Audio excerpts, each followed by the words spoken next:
Hey guys, Sean from Cycle World here today testing something kind of weird. I know when you guys come to Cycle World magazine, you expect to see motorcycles. Makes sense. But today's vehicle doesn't even have wheels. I'm here today in Tampa, not really a hotspot for motorcycling, with Sea-Doo. They don't make a motorcycle, and well, I think you're gonna like what we have. So don't kill me quite yet, give me a shot to explain. When Sea-Doo launched the SPARK in 2013, it was half the size and half the price of any other thing out there on the water. Think about that for a second. Half the size of every other personal watercraft. So they launched this new model, which is the SPARK TRIXX. It's kind of like a fun bike, kind of like the Ninja 300 was, or the Grom, or some of the other bikes we have for the industry. Now the SPARK comes in a few varieties of sizes. There are two different motors that they use. The first one is the 60 horsepower version, the second one's a 90 horsepower version. Then they come in two different lengths. There's the 2-up and the 3-up. The 2-up's more like a 1.5, the 3-up's more like 2.5. The 2-up is going to be a little bit more nimble. It's going to pop out of the water a little bit easier. The 3-up's better for, throwing a family member on the back. And there's a law that says you can't tow anything unless it's a 3-up model. So that's why that one's important. It also comes with the option, their intelligent braking system, which basically helps funnel the water coming out of the jet down or in a forward motion to help stop the ski.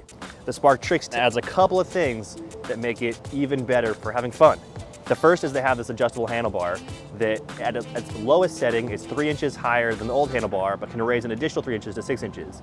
Gives you more leverage over the bars to pull on it when you're doing something like I guess we're calling them wheelies. There's no wheels, but whatever, you get the point. There's also these rear footrests that are angled back so that when you are in that position, you can stand on those and get your weight farther back. And then finally, probably the biggest thing is when you can't see, but the trim of the prop, the trim of the jet that they have in there is about 10 degrees more adjustable, most of that in the upward version. So when the trim is all the way up, that thing literally just pops the front end out of the water, as you can see for most of these things that I'm doing here.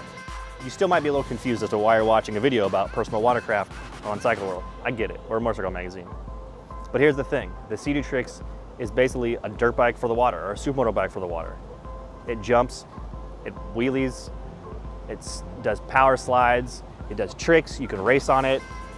It's just a lot of fun. It's a play bike. No matter how much space you have, the depth of the water, this thing's a blast no matter what.